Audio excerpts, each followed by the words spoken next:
लगभग 315 साल पहले आगरा के 28 किलोमीटर दूर दक्षिण में एक दो भाइयों में अपने साम्राज्य के बंटवारे को लेकर जमकर युद्ध हुआ था। वो युद्ध कहीं और नहीं, इसी आगरा के जाजौ नामक स्थान पर लड़ा गया। एक सेना पाकिस्तान के जमरूद से एवं दूसरी सेना अहमदनगर से यहाँ पर लड़ने को पहुंची थी। दोनों सेनाओं में घमासान युद्ध हुआ और उसी युद्ध में इस विरासत के बंटवारे का गवाह है ये सराय जाजौ। वैसे औरंगजेब ने अपनी मृत्यु से पहले अपने 3 पुत्रों में साम्राज्य को विभाजित करने की वसीयत की थी।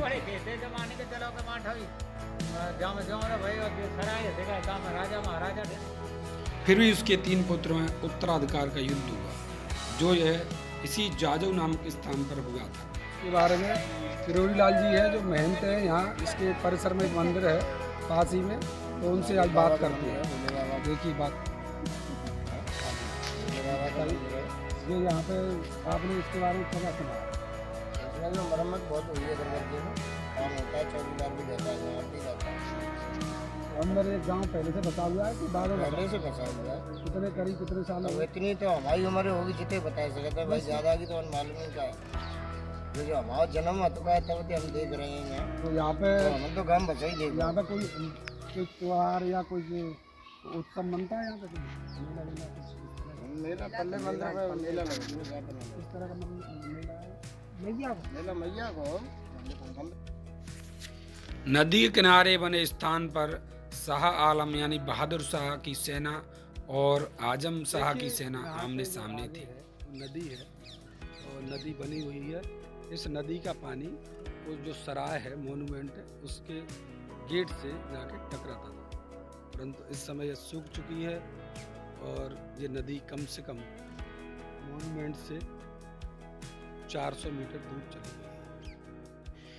मुअज्जम यानी शाह आलम, जिसे शाह आलम भी कहा जाता है, उसके बेटे ने जब आगरा पर अधिकार कर लिया तो यहाँ पर उसका भाई यानी मुअज्जम का भाई आजम शाह भी अहमदनगर से पहुँचा था। दोनों सेनाएं आमने सामने थी। करीब इसी नदी किनारे पर करीब दोनों तरफ 80 बीघा से अधिक का बड़ा मैदान था। इसमें दोनों सेना में भयंकर युद्ध हुआ, जो युद्ध इतिहास जो राजस्थान से बहकर आती है और ये आगे चलकर यमुना में मिल जाती है। इसे कहीं कहीं पर पार्वती तो कहीं पर कंगन बोला जाता है। नदी कितनी साफ है, स्वच्छ है पानी, दिखाइए पानी कितना स्वच्छ साफ है नदी का। ये नदी आज जो मुगलों का मॉन्यूमेंट है जिसे सराय के नाम से जाना जाता है, उससे करीब 300 मीटर दूर हो चुकी है। दिखाई पहले ये उसके गेट से लगकर बहती थी, अब ये इतनी। इस समय हम खड़े हैं पार्वती नदी किनारे पर। यहाँ पर ये जो मैदान है, इस समय ये जौहरियाई का मैदान है। जो मेरे आप दाएं तरफ देख रहे हैं ये जौहरियाई है और बाएं तरफ भी यहाँ लोग ग्रामीण लोग मानते हैं तो जौहरियाई का मैदान है। जो यहाँ पर औरंगजेब की जो वास्तव में जो विरासत का बंटवारा हुआ था,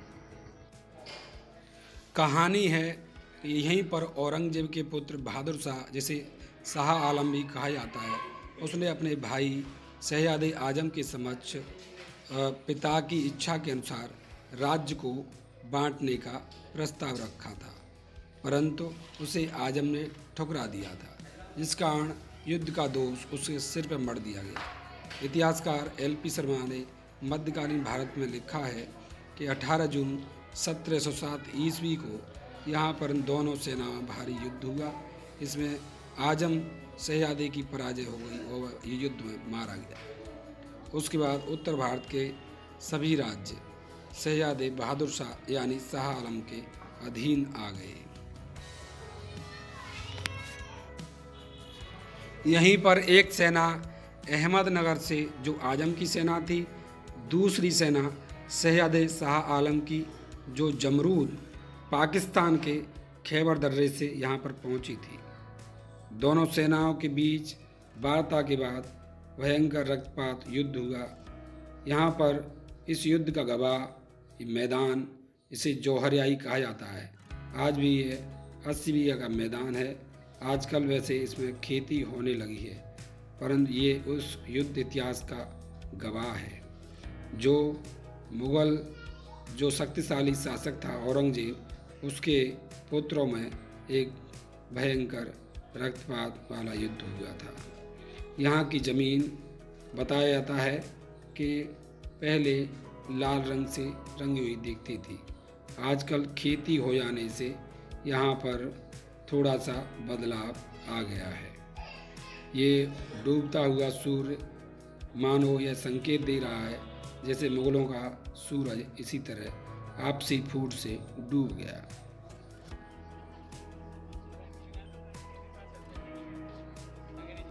आइए हम मिलते हैं, यहाँ के रहने वाले हैं। क्या नाम है? हमारा नाम है जी हरिओम। यहाँ पे जो अब समय हो रहा है इसका आगे आते हैं, जो लोग आते हैं ये काम धंधा कर जाते हैं, सब देखभाल करते हैं। चौकीदार रहता है यहाँ पे। चौकीदार मतलब सप्ताह पूरे सप्ताह रहता है या ये दो चक्कर लगाता है? नहीं रोज रहता है यहाँ पे। वही रहता है। संडे या तो संडे संडे छुट्टी रहता है। अच्छा, तो आप लोग क्या चाहते हैं, मतलब सरकार इसका रखरखाव करे या पर्यटक स्थल बने पूरी तरह से? पूरी तरह की सुरक्षा कर रहे हैं यहाँ पे, तो ये चाहते हैं। तो यहाँ पे कोई पर्यटक वगैरह कभी जाते हैं, भूल भैया वाले पर्यटक कभी कभार आ जाता है, सब लोग आते हैं देखने। कोई त्योहार व्यवहार उत्सव वगैरह मेला वगैरह यहाँ पे होता है? यहाँ पे अंदर अंदर नहीं बाहर होता है मंदिर। आपको क्या नाम है? यहीं के रहने वाले? अच्छा, तो इसके बारे में क्या जानते हैं आप? यही जानते हैं जो पहले से है, और भी अब पहले से ज़्यादा अब सुविधा हो गई है। पहले इसका क्या सुविधा हुई है? इसका देखभाल नहीं होती थी। अब चौकीदार भी है जो बनी है नई का निर्माण भी तो होता पहले है। टूट गई थी छतरी? और क्या टूट गई छतरी? पहले नहीं थी, अच्छा, ये पहले नहीं थी, ये छतरी ये पहले नहीं थी छतरी। ये आधी थी वो वाले आधी ऊपर की नई बनाई है पुरातत्व विभाग ने, ये ऊपर वाला हिस्सा नया बनाया है। अच्छा, ये पत्थर कैसे पड़े हुए हैं? ये जो सामने बना हुआ है बीच में, ऐसे ही यहाँ पे था। अच्छा टूट अच्छा, गई थी।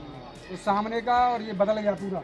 ये पत्थर टूट उसी के गया, हैं। टूट गया ये। पत्थर कैसे पड़े? पहले ही पड़े देखे आपने? जमाने में पहले से ही हमने तो पहले देखा राजा ही महाराजा में लड़ाई होती थी। हाँ हाँ, अभी बहुत पुराना टूटा हुआ फेंका गया था।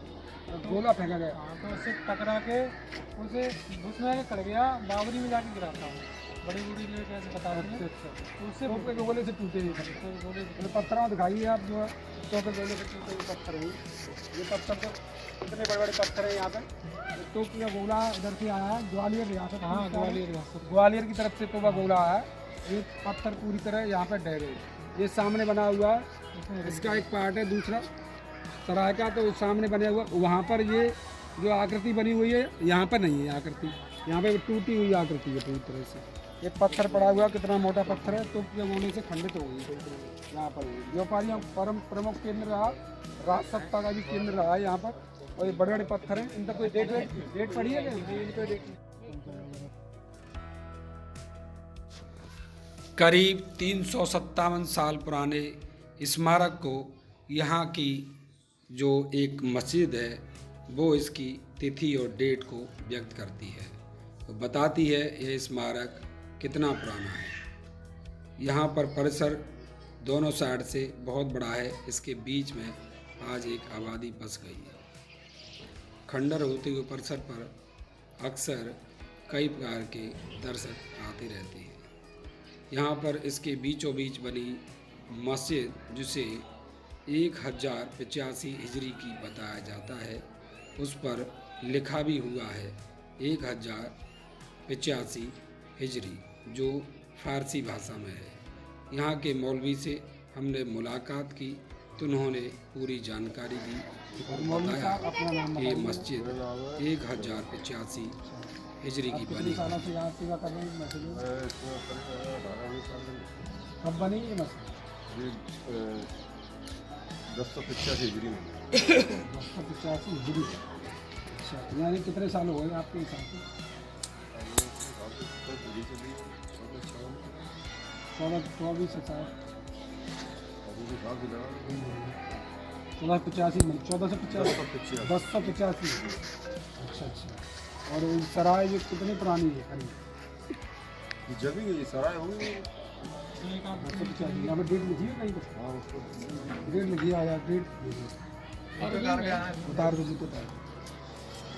तो मत को दी कारीगिरी नहीं बनती आया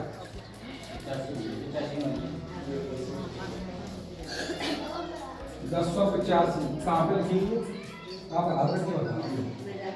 ये देखो हाथ रख के ये 1085 उर्दू में लिखा है कि फारसी में? फारसी भाषा में लिखा हुआ है यानी 1085। इसके साथ ही सराय के साथ ही बनी है, सराय के साथ उसी तरह की सराय है।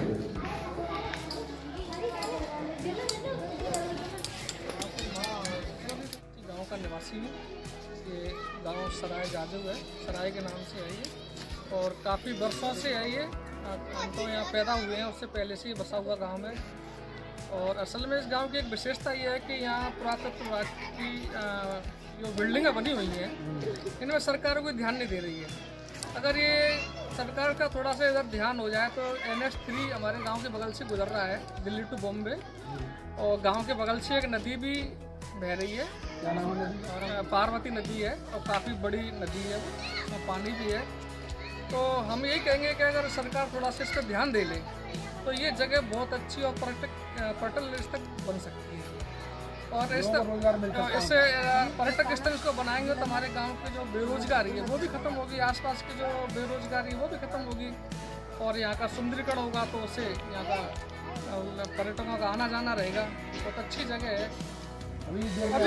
अभी सरकार की देख रेख नहीं है, इस पर कोई ध्यान नहीं है। तो जो बिल्डिंग है जो बनी है, इमारतें पुरानी, वो काफ़ी नुकसान में है। कई चीज़ ऐसी हैं कि जो टूट फूट के वो ख़त्म होती जा रही हैं और नष्ट हो रही हैं, लेकिन वो अभी सरकार के अंदर कोई ध्यान नहीं है। अगर थोड़ा सरकार पर ध्यान दे तो उसको काफ़ी अच्छी जगह बन सकती है। और किलेनुमा परकोटे से घिरी यह सराय कभी मुगल साम्राज्य की शान हुआ करती थी। यह उत्तर दक्षिण भारत के व्यापार के मार्ग को आपस में लिंक करती थी। आज इसकी किलेनुमा दीवार अधिकतर हिस्से से ढह गई है, उसके कुछ ही अवशेष दिखाई पड़ते हैं।